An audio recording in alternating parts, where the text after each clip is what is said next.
Esta é a história do dia da Rádio Observador. Operação Maestro. Como explicar as suspeitas do desvio de milhões de euros em fundos europeus.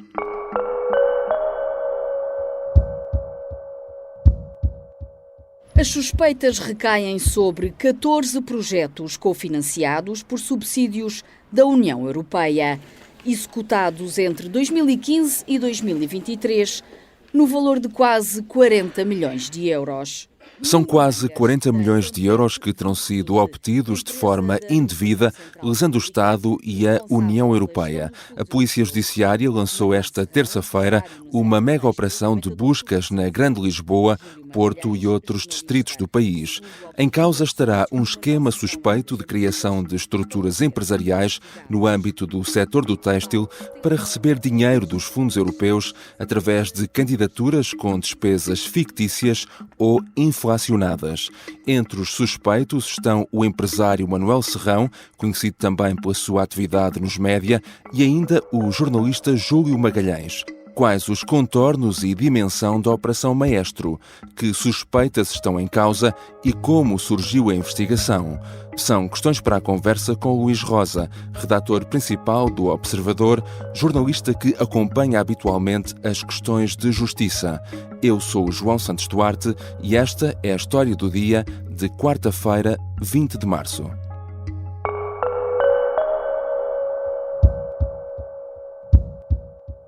Bem-vindo, Luís. Olá, João. Luís, temos aqui mais uma operação, desta vez a Operação Maestro. Estamos a falar tão somente da maior operação do ano, pelo menos até agora, lançada pela Polícia Judiciária.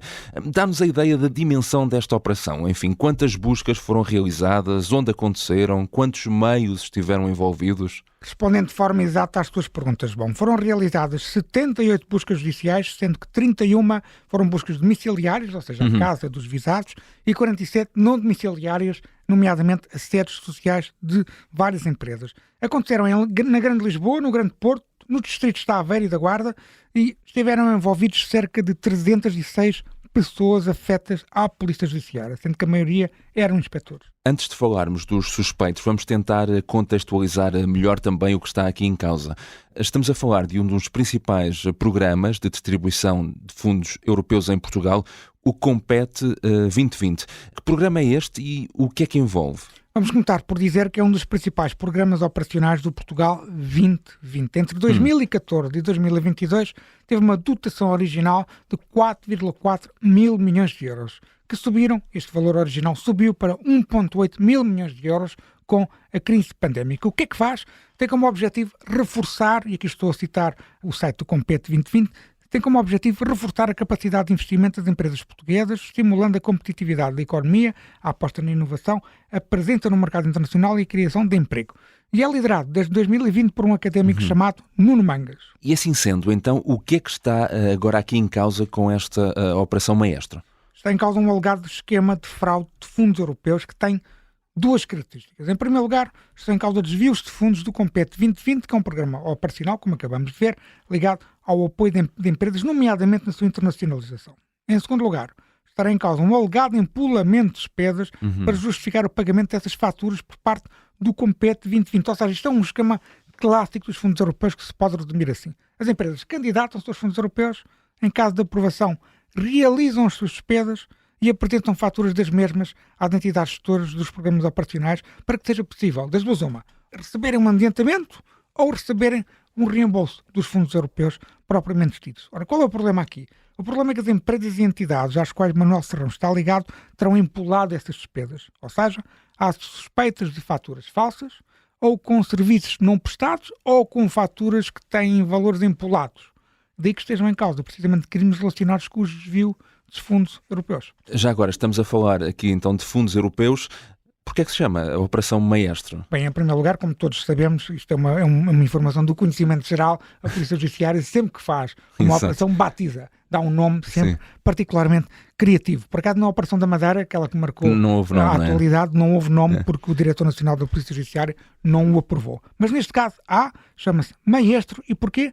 Nasce, ao fim e ao cabo, da forma como Manuel Serrão se apresenta num jornal que se chama o Jornal T, que é um jornal da Associação Têxtil e Vestuário de Portugal, que é outra das entidades, embora numa escala mais reduzida, também está aqui sob investigação e também foi financiada pelo Compete 2020. Manuel Serrão auto-intitula-se o maestro e a Polícia Judiciária foi-se inspirar nesse seu autorretrato para batizar esta operação. Temos falado aqui do núcleo central da investigação, mas há mais informação disponível. E já agora, Manuel Serrão é mesmo o personagem principal desta história? Sim, é o personagem principal desta história, não há dúvida nenhuma.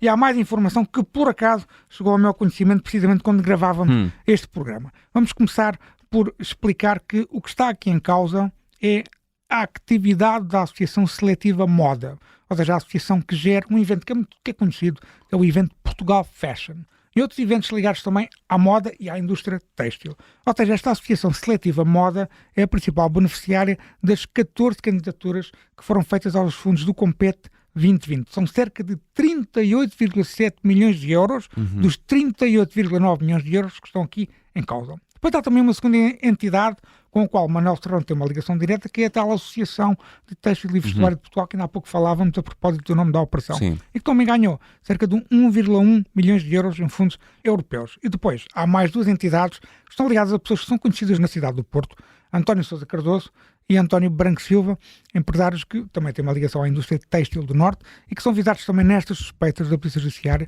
mas com um alegado valor desviado de fundos europeus muito inferior aos valores da Associação do Portugal Fashion. Já regressamos à conversa com o Luís Rosa, redator principal do Observador e jornalista que acompanha habitualmente de muito perto as questões de justiça. Na segunda parte vamos falar de outras personalidades mediáticas envolvidas nestas buscas. Esta é a Operação Papagaio. Imagine só, a população toda indo para a Baixa, pensando que houve o golpe e acabou a ditadura. Uma série para ouvir em 6 episódios, que faz parte dos Podcast Plus do Observador. Episódio 4. Andam a brincar aos cowboys. Inventou a morte dele, não é? Podia-se inventar tudo e mais um par de botas. Um novo episódio a cada terça-feira. Os Podcast Plus do Observador têm o apoio da Onda Automóveis. Estamos de regresso à conversa com o jornalista Luís Rosa. Luís, já falámos aqui de Manuel Serrão, mas houve também outras personalidades mediáticas alvo de buscas. Sim, além de Manuel Serrão, que é uma personagem muito mediática, muito ligada nomeadamente ao futebol e ao Futebol Clube do Porto, houve também buscas a Júlio Magalhães, que é um conhecido apresentador de televisão. Quer Manuel Serrão, quer Júlio Magalhães são colaboradores do Observador. E também há designer de Katy Xiomara, que foi diretora do Portugal Fashion e que também prestou serviços à Associação Seletiva Moda. Quer Júlio Magalhães, quer Katy Xiomara, quer outras entidades e cidadãos que também mais desconhecidos e que também estão visados nesta investigação, são suspeitos de alegadamente terem participado neste alegado esquema de faturação falsa que permitiu a Manuel Serrão apresentar justificativos para os adiantamentos ou reembolsos de despesas com fundos europeus.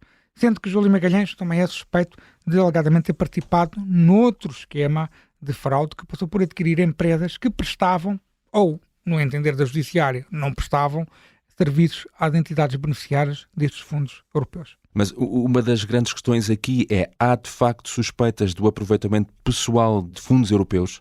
Sim, apesar do valor que está aqui em causa, desse alegado aproveitamento pessoal, ser muito inferior ao valor dos fundos europeus que terão sido alegadamente desviados. Os fundos desviados terão cerca de 38 milhões de euros de fundos europeus desviados e este valor da alegada apropriação pessoal são 372.423 euros. Quero ser específico e pormenorizado no valor para perceberes que é de facto muito inferior. O que é que está em causa? Está em causa que os mandatos de busca dizem claramente que Manuel Serrão terá estabelecido uma residência permanente no Hotel Sheraton do Porto entre 2015 e 2023 e imputou as despesas relacionadas com essa estadia aos projetos da Seletiva Moda, da Associação Seletiva Moda, que foram suportados por fundos europeus. Por outro lado, há também aqui uma outra questão que aí sim já aponta para montantes muito significativos, mas não tem aqui um valor específico para dar, em que haverá igualmente relações de parentesco ou de grande proximidade pessoal entre os representantes das várias empresas que prestavam serviços e as entidades beneficiárias, a Associação Seletiva de Moda e mais duas outras entidades, e os representantes dessas mesmas entidades beneficiárias. E então tudo isto junto, que suspeitas de crimes estão aqui a ser investigadas? Os crimes dos quais há fortes suspeitas, aqui estou a citar o comunicado da Polícia Judiciária, são os seguintes: crimes de fraude na obtenção de subsídio, que é o crime clássico de desvio de fundos europeus, fraude fiscal qualificada e branqueamento de capitais, que costumam estar associados a estes crimes de fraude na obtenção de subsídio. Estas dizem respeito aos empresários que terão alegadamente desviado fundos europeus e outros cidadãos que terão colaborado. Depois, há ainda o crime de abuso de poder. Mas esse crime de abuso de poder diz respeito a quem? Diz respeito já não aos empresários, mas sim a entidades públicas. Porquê? Porque este é um crime, o chamado crime de funcionário. Só pode ter imputado a representantes das entidades públicas ou alguém que seja equiparado a funcionário público. É claro, e nós no Observador noticiamos isso desde o início da manhã, desde o início do dia, é claro que há responsáveis do Compete 2020 que são também visados nesta investigação e que foram alvo de buscas domiciliárias. O Observador está em condições de afirmar que, por exemplo, Nuno Mangas, o académico que lidera o Compete 2020, é um dos visados nestas investigações e foi alvo de buscas. De resto, foram dezenas de buscas nesta operação e os próprios escritórios da Compete, a entidade que gera estes fundos em Lisboa, foram também um dos alvos. Foram. E esta, precisamente, como eu disse há pouco, foi uma das informações exclusivas que o Observador avançou logo ao início do dia. Mas não só. Há igualmente responsáveis da AICEP que estão envolvidos nesta investigação. Há suspeitas de que vários funcionários da AICEP terão participado em diversos eventos da Associação Seletiva de Moda, como o Portugal Fashion, tendo, por exemplo, a sua estadia no Hotel Sheraton do Porto sido paga pela associação liderada por Manuel Serrão. Mas, para já, não há detidos no âmbito desta operação, certo? Certo. Não há detidos e, pela informação que eu tenho, não há sequer arguidos constituídos no momento das buscas. É uma prática normal que, quando se efetuam buscas, é suspeitos que eles sejam constituídos arguidos no momento da busca e não sendo mesmo, não podendo não ser interrogados a seguir e podendo ser interrogados mais tarde. Neste caso também nem sequer há detidos. Aqui parece-me, especulando um pouco, que o Ministério Público, que não quis avançar para detenções, parece-me que o Ministério Público agiu um bocadinho como aquele velho ditado popular: gato escaldado de água fria tem medo, porque o processo da Madeira e com outros processos que têm tido um influencer também, em que o Ministério Público detém e depois o Tribunal Central de Instrução Criminal não comprova os indícios e liberta os arguidos, parece-me que o Ministério Público decidiu agir de forma mais cautelosa. Portanto, não há detidos, não há ainda sequer arguidos, mas vamos imaginar aqui, e num exercício, enfim, hipotético, em abstrato, num processo desta natureza, vamos imaginar que no final há condenações, não é? O que é que acontece? Eu acho que isto é importante os nossos ouvintes terem essa ideia. O que é que acontece? Acontece que, para ser muito direto, caso se prove que estes fundos europeus foram atribuídos de forma irregular e que foram desviados efetivamente, Portugal vai perder estes fundos europeus. Estamos a falar de, se se comprovar tudo, mais uma vez, estamos a falar de cerca de 39 milhões de euros que Portugal vai ter que devolver a Bruxelas. Isso é importante. Isso é um facto e foi, por exemplo, só para todos se recordam do caso das Golas, em que houve acusações, houve julgamento, mas ainda não há uma decisão transitada em julgado e Portugal já teve que devolver aquele montante que era simplesmente cerca de 400 mil euros que estavam em causa. E, portanto, é isso que acontece, porque a União Europeia escrutina com muito rigor e com muita atenção todos os fundos europeus atribuídos, que é importante não esquecermos, são dinheiro de contribuintes europeus, dinheiro de todos os contribuintes, de todos os Estados-membros da União Europeia. E, portanto, a União Europeia vai escrutinar isso com muita atenção. É importante também recordar que nós não estamos perante uma situação semelhante àquela que aconteceu nos anos 80 e 90, em que nós desperdiçamos milhões, vamos dizer assim, muitos milhões de euros de fundos europeus. Desperdiçamos efetivamente. É por isso que hoje em dia esta temática dos fundos europeus, que nós temos dado muita atenção aqui no Observador, porque preocupa muito a opinião pública portuguesa. Nós vemos, quando publicamos trabalhos sobre fundos europeus, vemos que tem muita leitura, porque as pessoas estão interessadas em saber e estão preocupadas com a utilização dos fundos europeus, não querem que se repitam os erros dos anos 80 e dos anos 90.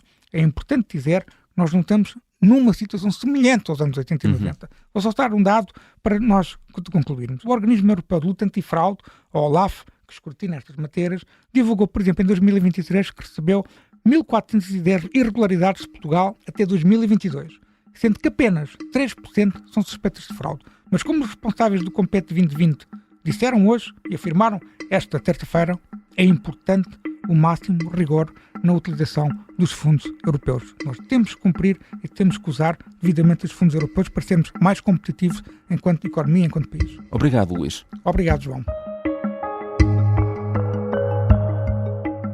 Luís Rosa é redator principal do Observador e acompanha de muito perto as questões de justiça. Esta foi a história do dia. Neste episódio ouvimos ainda um som da TVI. A sonoplastia é do Diogo Casinha, a música do genérico do João Ribeiro. Eu sou o João Santos Duarte. Até amanhã.